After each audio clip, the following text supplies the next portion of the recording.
Hello, everyone. Welcome to the beautiful Gas South Theater. Look at this place. Oh, my gosh. For this special edition of Leadership Unscripted, where we dive into the stories and insights of influential leaders. Speaking of influential leaders, today I'm excited to introduce someone who has made a lasting impact in Gwinnett County, on Gwinnett County, none other than the great Stan Hall. From his early days in the criminal justice and judicial arenas as director of the Victim Witness Program for the Gwinnett Judicial Circuit to his leadership in sports and entertainment, Stan's career is a testimony to adaptability, resilience, and of course, vision. Have to have a lot of that, and we'll get into that discussion. Now, as president and CEO of Gas South District, he continues to drive economic growth and community engagement. We'll talk about leadership, decision-making, and what it takes to navigate change in a fast-paced industry. So let's get right into it, Stan. I'm so excited to talk to you. We have been talking about this for 4 years. We're here, Stan. We are here, and I'm excited about it. I'm a little bit starstruck with you being a multi-Emmy Award winner such as yourself. So I am excited about it, and thank you for allowing this to take place today. Thank you, Stan. Now, what I love about your career is that you've always been able to shift, and you're not scared of change. Nope. You started as an officer in the Gwinnett Police, then went on to work for former DA Danny Porter as a criminal investigator before you came to what was then the Gwinnett Civic Center. That's quite a shift. How were you able to ebb and flow so seamlessly? So I assume you're saying that's not the normal route. Is that what you're saying? Yes. It's probably not as strange as you may think. The opportunity to come through the system as you described has been beneficial to me in so many ways, even up until today. It was very important to me to go through that process. The transition between law enforcement and judicial to what I do today is probably not as fascinating or odd as you think it might be. When I was in the district attorney's office, I sat on the board of directors for the Convention and Visitors Bureau, which oversees Gas South District, the Mitsubishi Electric Classic, Coolray Field, all those things that are assets of this organization. So I did have some foundational knowledge about the workings of the organization. I knew some of the key staff members here already. So it was maybe a bit odd, but not perhaps as odd as you may think. But all of that came in a manner that was just perfect timing for me. And the transition, it took a little bit of getting used to, but it was relatively smooth as far as I'm concerned. And it helped shape your leadership style. How did working with the DA's Victims Unit shape the way you lead today? And do you find yourself applying any of those lessons in your role at Gas South? Oh yeah, absolutely. If you are at all familiar with the world of criminal justice, and particularly on the judicial side, anybody you deal with are not there because they want to be there. If you think about crime victims, they're only there because of the victimization that occurred to them to bring them to that scenario, if you will. And then on the other side, the people who committed the crime most certainly don't want to be there. So it's a much darker atmosphere than what I'm dealing with today, thank God. But the thing that really resonates with me that has certainly been a carryover from that world is the ability to listen to people. No matter how bad somebody's hurting, if they feel like you hear what they're saying, that you're sympathetic, you're empathetic, whatever it takes for that particular case, it goes a long way in that relationship you have with a person who is really struggling for really sometimes terrible things that have happened. So the ability to listen to people, not only listen, but hear what they're saying and then try to take some action based on the things that are going on in their lives is something that I hope that I still do every day in this organization with our staff, is just to try to listen to what they think, hear what they say, and most often they come up with ideas that are better than yours. So it's a very strong connection to a former world that I use today with just simply the ability to listen to people. And people come with challenges. People come with issues, great, big, small. I'm sure on this side, when you are at the DA side, obviously, when you are an officer, obviously. What were some challenges that you faced in either of those worlds, and how did you overcome them? What lessons did you learn from them? Well, I just think that no two people are alike. And, people fall into certain categories that are in their comfort zone. But still, even having said that, no two people are alike. And I think I'll use our staff as the example now, getting to know each one of them as well as you can. And we've got a pretty big staff here.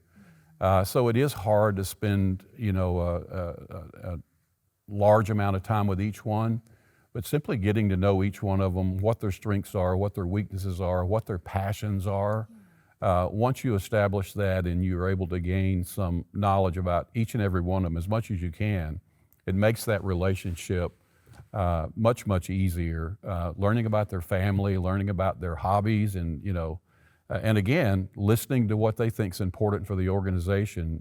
Sometimes leaders in their capacity think they're the only ones who have great ideas.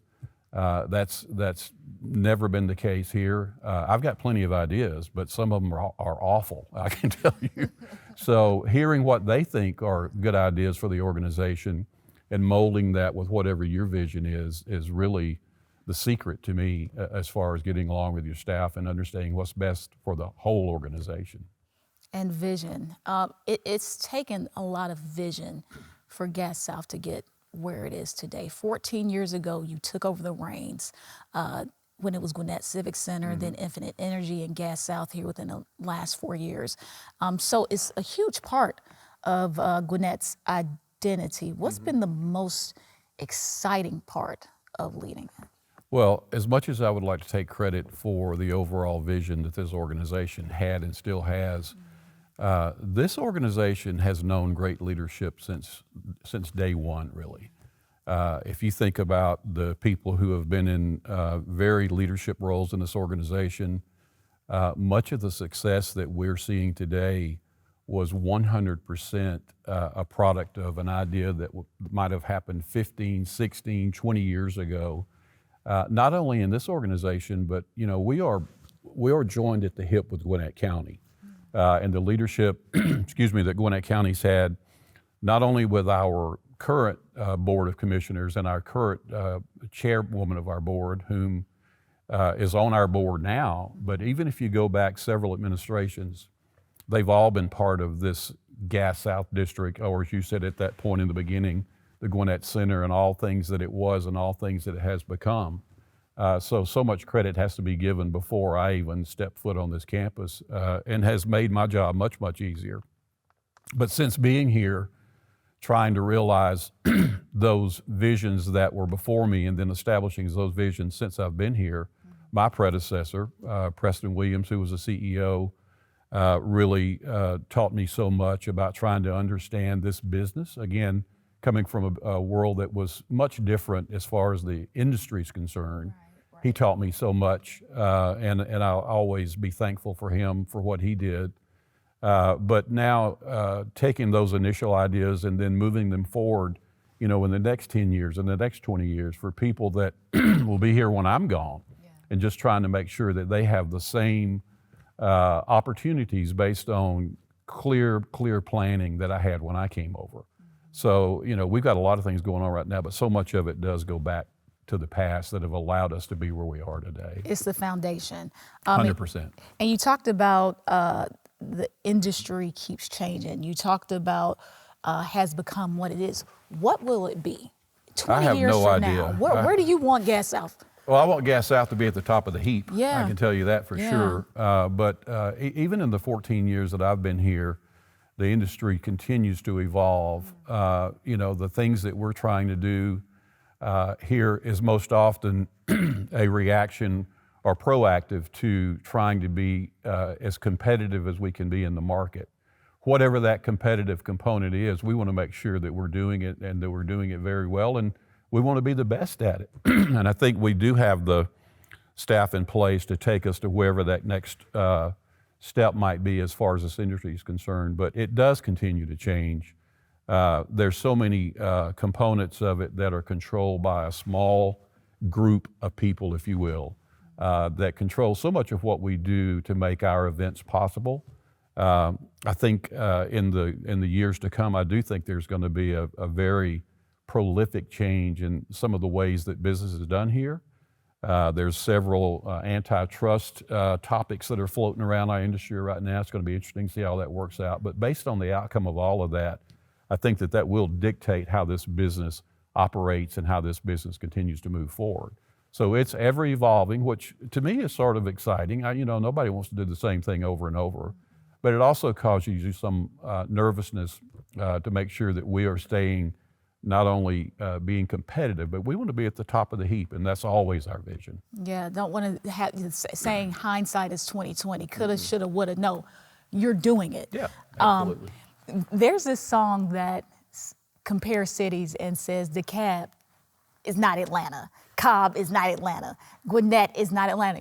They're right, it's not. I mean, Gwinnett is Gwinnett. I mean, we're standing at the top of the heap in so many things. I mean, from our population to the way our government is run, to the way the chamber is run, to the way Gas South District is run. What type of economic impact has the district had on the county? Yeah, Gwinnett is not Atlanta. Atlanta is not Gwinnett. I think you could use it, on the other way around. I think Atlanta certainly has so much to be proud of, to be boastful of, all the apparent reasons that we see every day. I'm about that much biased toward Gwinnett, as you might imagine, but Gwinnett has the same opportunity to be proud and to be boastful.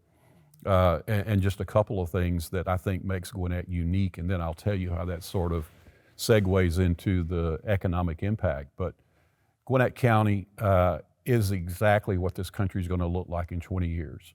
The diversity that we have in Gwinnett, and I was just talking to somebody about this yesterday, about diversity in Gwinnett.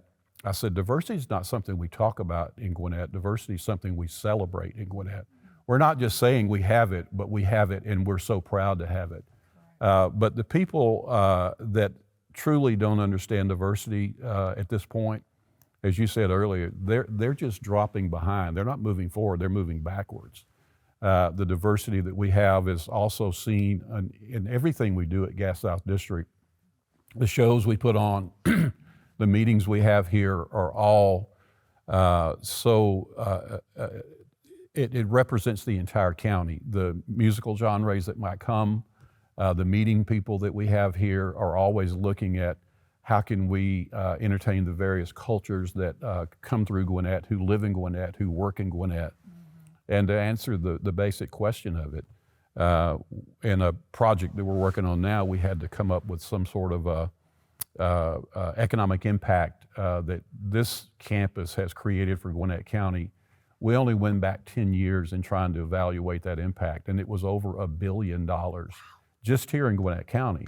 Wow. So, I mean, I would challenge anybody to come up with a more impressive number than that as to how a particular organization is affecting the economic impact of the area.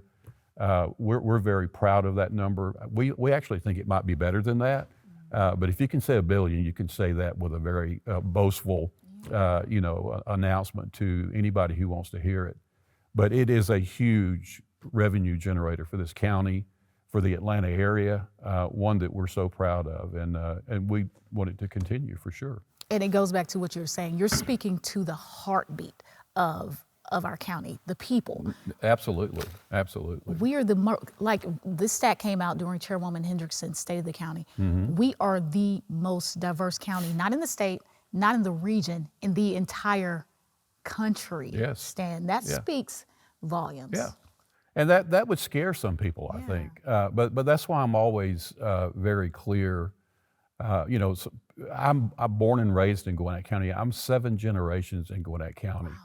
The county that I was born in, my dad was born in, my grandfather was born in, doesn't resemble the county that they once knew. And even as a younger child, and even through my teenage years, this county has changed dramatically. Mm-hmm. But this county has changed for the best dramatically. I think that what Gwinnett County has to offer to people that are looking to reposition their companies, all the things that really want to as you said, address the heartbeat of what not only this county looks like, but what this country is going to look like in 20 years. This is the place to do it. And people are starting to see that. We have several Fortune 500 companies that call Gwinnett home. Most of them will tell you they're here because of the diversity. So, don't be afraid, be proud, and you will want to make sure we keep moving in that direction. Embrace it. Now, Embrace it. I did a little bit of research because I was going to embrace this interview. I was so excited. We've been talking about this for years. So this next question is a long one. Okay. But it's giving you shout outs. Okay, well, good. I'll take that. Well, I called you the great Stan Hall, and this is the reason. So your role as president and CEO goes far beyond just Gas South. You're also involved with the Convention Center, Arena, Performing Arts Theater, Gwinnett Sports Commission, Explore Gwinnett, the Mitsubishi Electric Classic, and Coolray Phil. That's a lot. That's cool. How do you manage such a wide range of assets, activities, and how do they all work together to drive what Gwinnett County is? So I'll tell you how I answer that question, and people do say that to me all the time. They'll walk up and say, my God, you're doing a great job over there with all the stuff you're doing. And I say, well, thank you very much, but it's me and about 400 other people, so some of who are with us today. Yeah. But it is a very wide swath, if you will, of what we do. The way they all work together is sometimes very good and sometimes not so very good, but always working together the best we can. We're all sort of in the same business, if you will, as it applies to the different business lines that we have. So it definitely takes some great communication, I will say that. But we do touch so many different lives, so doing so many different things. But I'll just tell you, Deb, that congratulations, even though I do get it as the leader of our organization. The part that I play in it versus the part that our staff plays in it is really not even comparable. Without them, it would be a bad place to be if only Stan was here and only Stan was getting the comments toward it. But it's all staff related. We've got a great staff. We've got a staff that's experienced in this industry. We did a thing not long ago talking about the average tenure. We've got people that are average in this profession, in this industry of 20 years plus. When you have that kind of talent on your staff, it really is easy to make yourself look good, and you always have to acknowledge where the credit goes. And you're talking about sports and entertainment. Sports and entertainment and meeting and events and all the things, building management, security, all the things that we do that people don't see when somebody's out on the stage performing. Without all of that stuff in the background, none of that would occur. And of course, it's a business, right? It's a business. Everything's a business. You talked about 400 moving pieces, the team that is the face, but not the face, but yes, the face of what we know as the district. How do you balance the business side while also making sure it remains a real asset to the community, making sure people actually care about what's going on here? Well, and that's a great question, but I think the obvious answer to that is if you don't know the community, how do you serve the community? I think that we just created a new program that started this year, a community relations program. Even though we've been doing that for a long, long time, we've just never really formalized it. But we always want to be good partners for our community. And I think some people do sometimes look at our organization as you just described. It's a place you go for entertainment. It's a place you go for meetings. But we want to make sure that the community knows that we're much more than that. The creation of the speaker series a few years ago that you're familiar with. Oh, I love that speaker series. That was the sole purpose of it, was to put Gas South District, out front in a manner that we've never been before. I mean, having Ambassador Young as our first speaker, we even had people say, why are y'all doing that? And the answer was obvious, is because we should be doing that. Yeah, why not? So doing that, getting in front of our community with topics that are not typically what we would deal with, and then trying to really establish a formalized program of dealing with our community and letting them know that we're here, we want to be their neighbor. Again, if you don't know your community, you can't serve it, and it's just that simple. When you wake up in the morning and you're hyping yourself up, you're like, I'm going to go to work and I'm going to do a great job. I'm going to empower my team. They're going to do a great job. What are the core values that help you move forward that you absolutely swear by Yeah. when you come in, day out? Well, I'll tell you, and you can believe it or not, but it's the truth. I've only had like 3 real jobs in my life, and all of them have been pretty long terms as I've gone along. Yeah. But the 3 that I've had, I've never dreaded going to work, and I think that's just a blessing that so many people can't say even today. Some people go to work because they have to, and certainly that's a real thing. But to be able to get up, as you said, in the morning, start thinking about what your day is going to look like, and you're not dreading it, but you're looking forward to it, that's just a blessing. I don't care where you are in the work spectrum. If you're at the very bottom of the organization, if you're at the very top, if you can have that mindset when you get ready to make your day, it makes all the difference in the world, not only of how you're going to perform, but how those people that are around you are going to perform as well. Because I do think leadership comes from the top. I think habits come from the top, good or bad. The 4 principles that I always try to keep in mind every day, and we've already talked about one of them, is just communication. To me, is the most important thing that any organization can have. Every company, every organization has communication, but it's either good or bad. If it's bad, the organization will never succeed. So communication, collaboration, you talked about the how do all these people come together. It is difficult sometimes, but if you can get all the various business lines to really collaborate among themselves, that takes care of so many problems. And then coordination and cooperation. So basically just the 4 C's.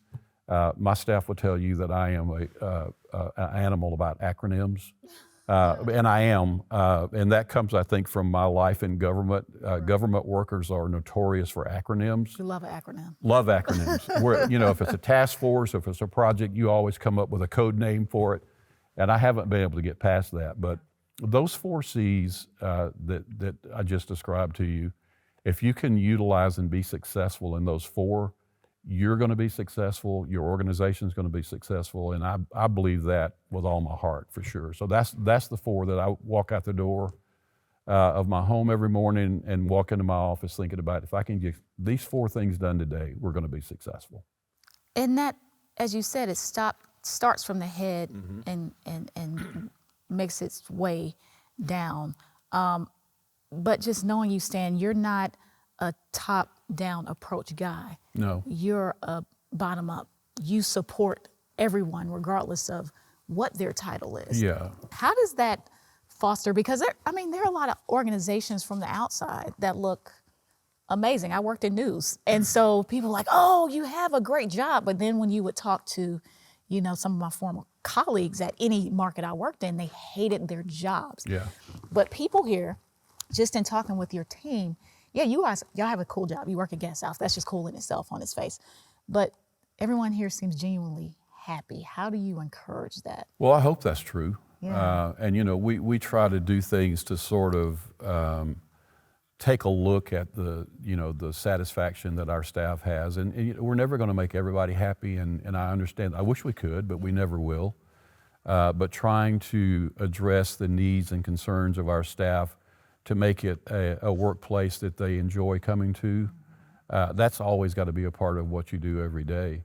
But you're right, great leadership, and you think about all the great leaders that we've studied our whole life. If even with the best ideas, if they're at this level, if it doesn't drop down to this level, then it's not going to be successful. My dad told me one time, who I was telling you before we started taping the show today, is my dad will be 90 years old. I still talk to him every day. I listen to what he has to say because he's still a very wise person. And he told me one time about leaders, he said, if you're a leader and you don't have people that will follow you, you're only out there taking a walk. You're not leading anybody. But it's so true. I mean, if you have what ideas you may have, good or bad, but if you can instill those ideas and that visions in your staff, and it has to not only trickle down halfway, it has to trickle down the entire depth of your organization. But if you can get them on board and get them to buy into your vision, along with the the additions or subtractions that they may make you aware of that you missed in the beginning. Then you're leading from the top, and then it's going all the way to the bottom and back and forth. It's not just this; it has to be back and forth as far as that buy-in to whatever that leadership is. Without that, you're not going to be successful. And this program, which is also a podcast, Leadership Unscripted, is one of those initiatives that you encourage. Like, you're looking for your successor, you're looking for the next successor. What type of leadership programs internally do you have here? Yeah, well, so we've got, and I'm so glad you asked that question, because it's something, and talking about acronyms, I can name them off to you because they all have names. Yeah. And I won't bore you with that. But we have a senior leadership team that, number one, I would put up against anybody. We get together 2 times a month and talk about any and everything that has to do with this entire organization. And a matter of fact, we have a meeting today. But when we're in that meeting and I look around that room and see the experience and all the talent that's in there, then I'm reminded this is why we're successful, because we have so many people in here that are just so good at what they do. But to your point, I'm always thinking about what's going to happen with this organization when some of those people in that room, start moving on to other things based on retirement, based on whatever it may be. So making sure that we do some way to sustain the success of this organization. We've had various leadership groups come in where we have people from the outside that have nothing to do with our organization come in and give their views on leadership. You mentioned our chairwoman, Nicole, has been over and spoken to this group. But I think that's how you learn about leadership, is hearing it from people who have been doing it, who are doing it. What style do they use? What do they attribute their success to? All of those things. So that is, as I've come toward the end of my career, and I don't know when that's going to be, but it's certainly not as far as away as it has been. I want to make sure that when that time comes, that this organization is dead set in place with people who will continue to make sure that this organization is always the best that it can be. So it's something that's very, very important in our organization, and I think we are working toward that, trying to internally give our younger and middle staff people, as far as their current positions, expose them to leadership and try to understand what it's really all about. And leadership, and this has been a concurrent theme throughout this conversation, whether in your face or just kind of, under the radar.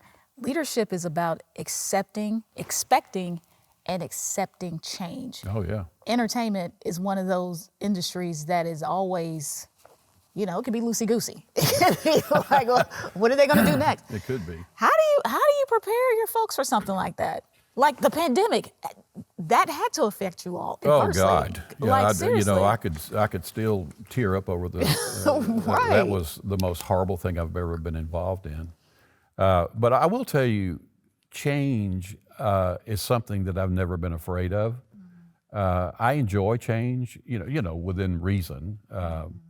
But I think change is necessary. I think change is required for the evolvement of a person, for an organization, for anything. If you're not willing to change, you're going to be stuck in a place where the rest of the world is going to pass you by. And then not only are you not progressing, but you're sort of recessing in the other direction. But this industry, as you said, continues to change. And I think the only thing that we can do is to always be aware of what the changes are, keeping an eye out in the field for any and everything that's going on in our industry. And some of the folks in this room with us today will tell you that every day is a different day. Something that we thought might have been the rule or the way that things were done on one day, the next day it might change completely. So it's an ever-evolving situation that you have to stay abreast of. Again, but I think that's healthy. Sometimes it's frustrating and sometimes it makes you angry, but I do think it's healthy to have the mindset to be able to evolve with whatever comes your way and say, this is not what we were expecting, but here's how we're going to react to it. And that's the only way you can do it. That's all you can do. And for those folks who are watching, when you heard Stan say the folks in this room, we're talking about some of those 400 team members. We have a live audience. Y'all make some noise so we can hear you. They make this district go round. They do. Now, you said when thinking about the pandemic, you have a little bit of PTSD. That was one of those things. How, in those types of situations, when things got tough, and let's talk about the pandemic, how did you handle that? Well, so let me tell you how quickly that happened. And some of the folks in the room will probably remember this, but let's go back to 2020. In February or March of 2020, we always take a very good look at our financials the previous month. And maybe it was February in 2020, I saw what our financials were. I knew what was on the books for the rest of that year. And I really believe I made the statement to maybe our senior team that I think 2020 might be the best net profit year that we'll ever have. And that was coming off of 2019, which was one of our best years that we've ever had. Yeah, you did knock on wood. So you look at February and then look at March, I went from making such a bold statement to, among some very close staff members here, senior staff members, I was telling them, we may have to shut the doors. So we went from that to that in a period of about 30 to 45 days. But this just sort of plays in part about you're talking, how do you deal with things you aren't expecting? And unfortunately, we had to furlough some people. Some people were laid off. Luckily, in time, most of those people were brought back, thank God, because some of the people that we had to furlough, and again, never had to deal with that in my entire life, and having to deal with that and understand the pain that it was causing, not only the staff person, but their family and on and on and on. And it's the most difficult professional challenge I've ever dealt with in, 40 years of work. But, with all bad things, and this is an old saying, but I really believe it's true, when something terrible happens, there's always an opportunity for positivity to come out of it. Again, to the credit of our staff, we started looking at ways, how can we stay in business?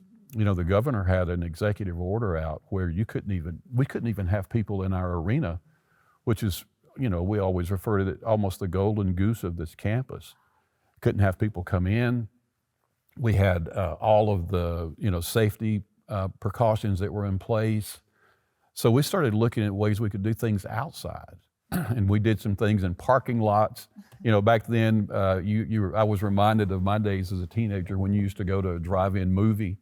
We were trying to figure out ways that we can utilize things in cars and parking lots, and even hosted, and I don't know if you remember this, Deb, but when President Biden was running, he appeared on our campus, and it was a drive-in theater political rally. He was on the stage, but everybody else was sort of secluded in cars, and when something would be said that they thought was a great idea, they'd honk their horns instead of applaud.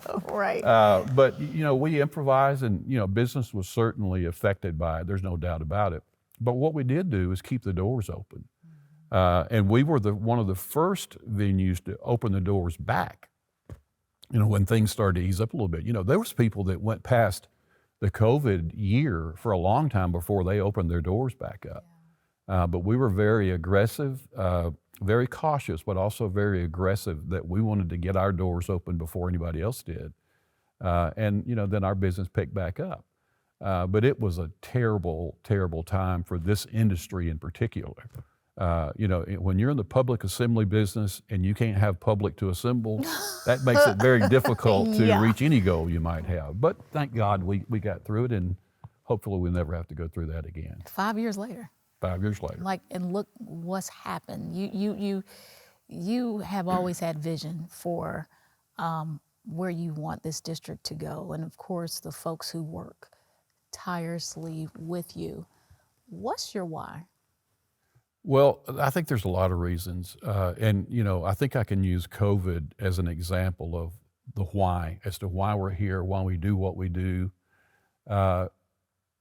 You saw how civilization really pulled back during the COVID time, where nobody was talking to anybody, nobody was meeting with anybody. You know, all the things like Zoom and Teams and all those things that came up. You know, everybody's walking around with masks over their faces, and for me, it was almost like just a bad movie that you were watching every day that you went out. You know, people were not coming into the office.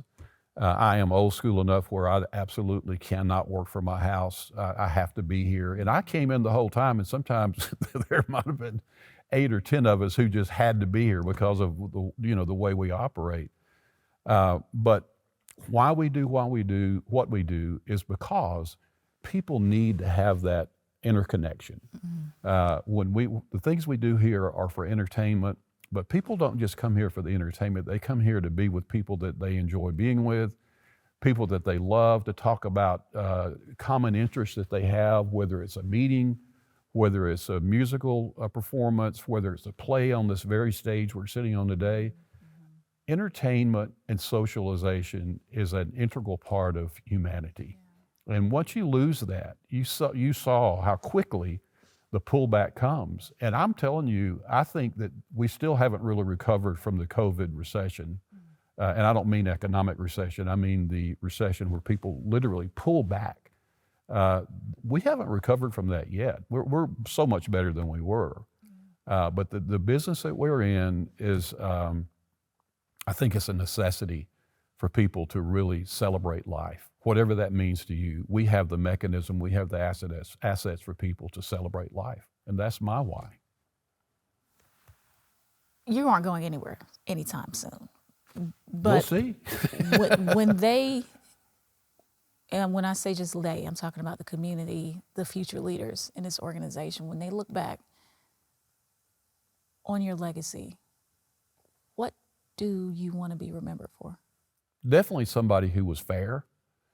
Definitely somebody who absolutely valued their opinion. Someone who tried to do what he said he would do with complete understanding that I have failed on more occasions than I would ever want to admit to, but I know I have, and those are always regrets for you. But if they just look at me and say he was someone who was a voice of us, that would suit me just fine. A man of the people. Sometimes. Don't ask my wife about that. What advice could you give to someone who wants to be a leader, who wants to do this, who wants to?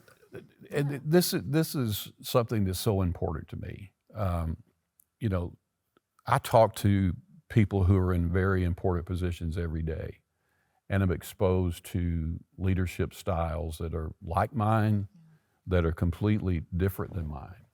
And if you ask me what my leadership style is, I don't know the answer to that.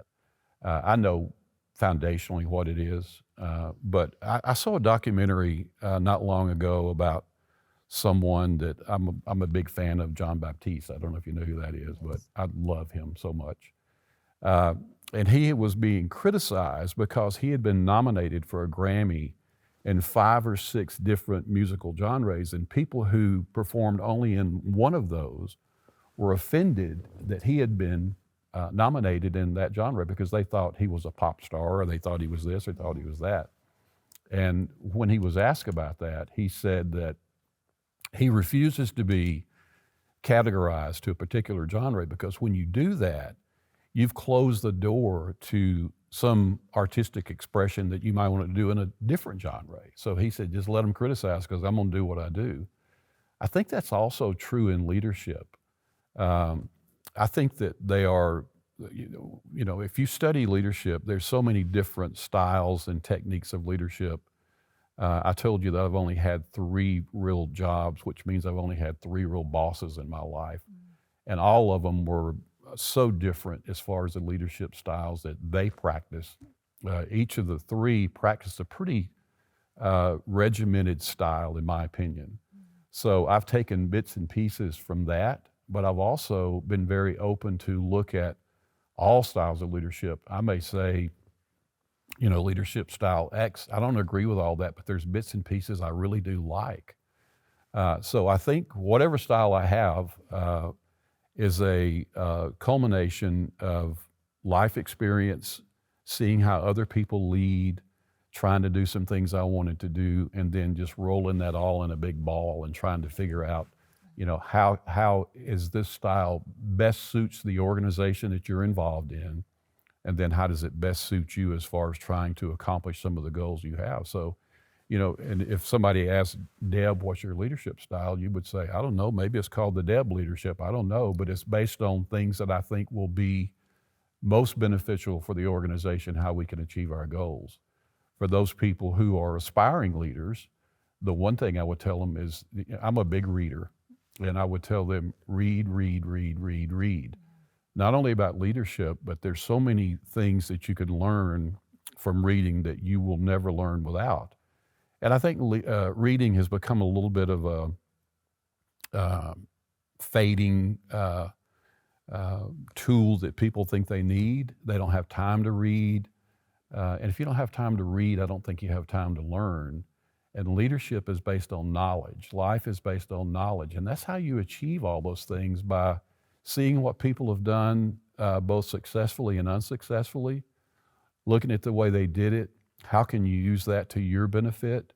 How can you take, again, bits and pieces of what this style does, and roll it all into that ball? And then you decide what your leadership style is going to be. Don't be dictated. Just like what I was talking about with Baptiste, he was not going to allow anybody to tell him, you are a jazz artist, you are a pop star, you're a classical musician. Well, don't have anybody tell you that you're going to be this style or that style or that style, authoritarian, whatever it may be. Servant leadership, all of the things that are out there. Read about it, learn about it, understand it, and then you pick and decide what your leadership style is going to be. Maybe based on one of those, but I would encourage you to make it based on all of those and what works for you. Dan, this has been a great conversation. Wouldn't you guys agree? What do y'all think? We'll see what they say when we turn the camera off. Right, when we don't have hot mics. When we don't have somebody on. Thank you Thank so you. much. I've learned a lot just speaking to you about leadership. And, I'm going to use all the buzzwords to describe you. You're a change maker, you're a relationship builder, and you're a catalyst for making things different. But I can use those buzzwords because literally Gas South is the buzz of Gwinnett County. You all draw those different audiences, and we can't thank you enough. Thank you for taking your time. Thank you for letting me talk your ear off and ask you all these questions. But most importantly, thank you for having me. Well, it's been my pleasure, and I appreciate your time, and I appreciate everybody's here today, but thank you so much for your time today. Yes, it's clear that Stan's commitment to this community runs deep, and his perspective on leadership, teamwork, and navigating challenges is something we can all learn from. Until the meantime, in between time, I'm Deb Tuff. Thanks for watching.